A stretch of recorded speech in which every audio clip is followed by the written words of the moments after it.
नमस्कार साथियों, स्वागत है आपका सिविल लक्ष्य अकेडमी के Chhattisgarh daily current affairs program में। महिला विश्व कप मुक्केबाजी चैंपियनशिप 2023 का आयोजन कहाँ किया जाएगा? तो इसका सही जवाब है नई दिल्ली। आप सभी लोगों ने इसका जवाब जो है पिछले वीडियो में दिया था और बिल्कुल सही दिया था। इसका सही जवाब है नई दिल्ली। ठीक है, तो इसको याद रखना है आपको। वर्ष 2020 में गोधन न्याय योजना कब शुरू हुई थी? तो इसका सही जवाब है 20 जुलाई। 20 जुलाई 2020 को शुरू हुई थी। हरेली पर्व के दिन गोधन न्याय योजना शुरू हुई थी। ठीक है, गोबर खरीदी की जाती है इसी के तहत। और अब तो वर्तमान में गौमूत्र की भी खरीदी की जा रही है ना। गोधन न्याय योजना को बहुत अच्छे से याद रखना है। ठीक है, नेक्स्ट क्वेश्चन है, छत्तीसगढ़ में वर्तमान में कुल कितने टाइगर रिजर्व हैं? तो इसका सही जवाब है 3। ठीक है, तो वर्तमान में भी 3 टाइगर रिजर्व हैं। गुरु घासीदास, हालांकि राज्य सरकार ने इसे टाइगर रिजर्व घोषित किया है, परंतु जब तक एनजीटीए के द्वारा ये घोषित नहीं हो जाता टाइगर रिजर्व, यानी राष्ट्रीय स्तर पर जब तक ये घोषित नहीं हो जाता, तब तक इसे टाइगर रिजर्व का दर्जा प्राप्त नहीं होगा। ठीक है, तो इसको याद रखना है कि अभी वर्तमान में 3 टाइगर रिजर्व हैं, चौथा अभी तक घोषित नहीं हुआ है, जो कि कौन होगा? गुरु घासीदास हो सकता है, संभावनाएं प्रबल हैं। नेक्स्ट क्वेश्चन है, governor of the year award 2022 से कौन सम्मानित हुए हैं? तो इसका सही जवाब है शक्तिकांत दास। ठीक है, तो शक्तिकांत दास जो हैं वो भारत के जो आरबीआई है ना, रिजर्व बैंक ऑफ इंडिया, उसके गवर्नर हैं, है ना। और इन्हें विश्व स्तर में सर्वाधिक महत्वपूर्ण अवार्ड जो है गवर्नर के क्षेत्र का, गवर्नर ऑफ द ईयर 2022 का अवार्ड प्रदान किया गया है। तो इसको याद रखना है आपको।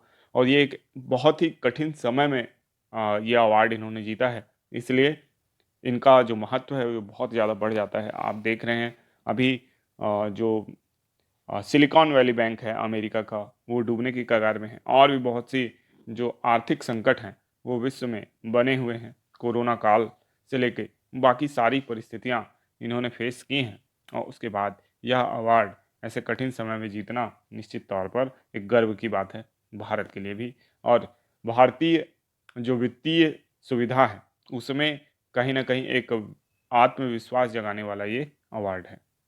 नेक्स्ट क्वेश्चन है, कॉमनवेल्थ गेम्स में रजत पदक जीतने वाली आकर्षि कश्यप को कौन सा पदक देने का निर्णय लिया गया है? कौन सा पद देने का निर्णय लिया गया है? तो इसका सही जवाब है उप पुलिस अधीक्षक। तो उप पुलिस अधीक्षक का जो द्वितीय श्रेणी राजपत्रित पद है वह आकर्षि कश्यप को देने का निर्णय लिया गया है, जो कि एक अच्छा कदम है, क्योंकि हर कोई कॉमनवेल्थ गेम्स में सिल्वर मेडल तो हासिल नहीं करता। तो बहुत ही अच्छी खिलाड़ी हैं बैडमिंटन की आकर्षि कश्यप, और राज्य और देश के लिए इन्होंने बहुत कुछ किया है। इसलिए जो राज्य सरकार है उन्होंने ये निर्णय लिया है कि उप पुलिस अधीक्षक के पद से इन्हें सुशोभित किया जाएगा। नेक्स्ट क्वेश्चन है, आधारभूत पशुपालन सांख्यिकी 2022 का अनावरण कब किया गया? तो इसका सही जवाब है 15 जुलाई 2023 को। ठीक है, आधारभूत पशुपालन सांख्यिकी 2022 का अनावरण किया गया। इसके तहत ये भी बताया गया कि जो 2021-22 में 5.29% जो दूध उत्पादन में वृद्धि दर्ज की गई है। ऐसे बहुत से डाटा इसमें बताए गए हैं जो परीक्षा उपयोगी हैं। ठीक है, तो इसको याद रखना है। नेक्स्ट क्वेश्चन है, सरस्वती सम्मान 2022 से किसे सम्मानित किया गया है? तो इसका सही जवाब है शिवशंकरी। तो शिवशंकरी को सरस्वती सम्मान 2022 से सम्मानित किया गया है। ये तमिल लेखिका हैं, सूर्यवंशम नामक पुस्तक इन्होंने लिखी है। जबकि नीचे दिया हुआ है रामदरस मिश्र, इनको 2021 का सरस्वती सम्मान मिला था, मैं तो यहाँ हूँ नामक पुस्तक के लिए। 2020 का शरद कुमार लिम्बाले को मिला था सनातन, जो कि मराठी उपन्यास है। और 2019 में वासुदेव मोही को चेक बुक सिंधी भाषा में लिखा था, इस लिए प्रदान किया गया था। ठीक है, तो इनको तो याद रखना ही है। सरस्वती सम्मान की बात करें तो ये साहित्य के क्षेत्र में दिया जाने वाला सम्मान है। 1991 से इसे प्रदान किया जा रहा है के बिरला फाउंडेशन के द्वारा। 8वीं अनुसूची की भाषाओं में दिया जाता है। 15 लाख रुपए पुरस्कार राशि है, और पहला पुरस्कार जो मिला था वो हरिवंश राय बच्चन जी को दिया गया था। नेक्स्ट क्वेश्चन है, एरिक गारसेटी भारत में किस देश के राजदूत हैं?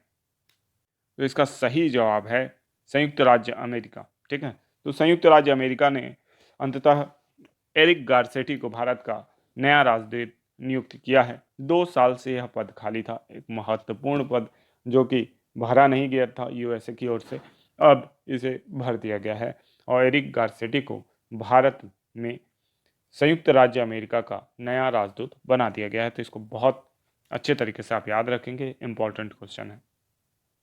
नेक्स्ट क्वेश्चन है, एएफएमसी के नए डायरेक्टर कौन बने हैं?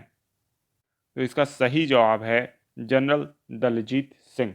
जनरल दलजीत सिंह एएफएमसी के नए डायरेक्टर बने हैं। इसके अलावा आपको जो याद रखना चाहिए, सीडीएस, देश के सीडीएस जो हैं लेफ्टिनेंट जनरल अनिल चौहान बने हैं। थल सेना अध्यक्ष जनरल मनोज पांडे हैं। वायुसेना अध्यक्ष विवेक राम चौधरी हैं। नौसेना अध्यक्ष एडमिरल आर हरि कुमार हैं। तटरक्षक बल महानिदेशक वीएस पठानिया हैं। ठीक है, तो ये सारी जानकारी आपको इस क्वेश्चन से याद रखनी है। अब आप लोगों के लिए अंतिम प्रश्न होमवर्क के रूप में है, जियो सिनेमा के नए ब्रांड एम्बेसडर कौन बने हैं? Option A Mahendra Singh Dhoni, B Virat Kohli, C Surya Kumar Yadav या डी शुभमन गिल। तो इसका सही जवाब आप कमेंट बॉक्स में जरूर दीजिएगा। अब चलते हैं हम रिवीजन प्रश्नों की ओर। प्रश्न है, भोरम देव महोत्सव का आयोजन कब से कब तक किया जाएगा?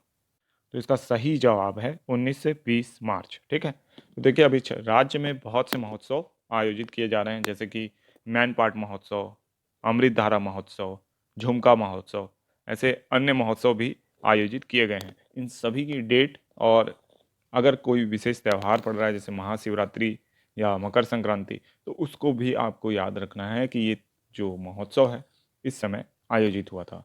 भोरम देव आप जानते हैं, इसे छत्तीसगढ़ का खजुराहो कहा जाता है। यहाँ भोरम देव मंदिर स्थित है। ठीक है, जो कि खजुराहो के जो मंदिर है चंदेल शैली उसमें निर्मित मंदिर है। ठीक है, इसके अलावा मड़वा महल, चेरकी महल भी कवर्धा में स्थित है, कबीरधाम में। ठीक है, तो इनको याद रखना है। और भोरम देव महोत्सव किस जिले में आयोजित किया जाएगा? तो ये कबीरधाम जिले में आयोजित किया जाएगा, इसको याद रखिएगा। नेक्स्ट क्वेश्चन है, 5वीं बार नागालैंड के मुख्यमंत्री कौन बने हैं? तो इसका सही जवाब है नेफ्यूरियो। ठीक है, तो नेफ्यूरियो 5वीं बार पूर्वोत्तर के राज्य नागालैंड के मुख्यमंत्री बने हैं, इसको भी आपको याद रखना है। ठीक है, और इसके अलावा जितने भी पूर्वोत्तर राज्य हैं जो हमारी 7 सिस्टर्स स्टेट हैं उनके बारे में आपको जानकारी रखनी चाहिए। कारण ये है कि जो 7 सिस्टर्स स्टेट हैं इनसे जो क्वेश्चन हैं वो आ जाते हैं और ये फिर आसान क्वेश्चंस में नहीं आते हैं। ठीक है, तो इसको याद रखिएगा। नेक्स्ट क्वेश्चन है, दक्षिण पूर्व एशिया का सबसे बड़ा होलसेल कॉरिडोर कहाँ बनाया जाएगा?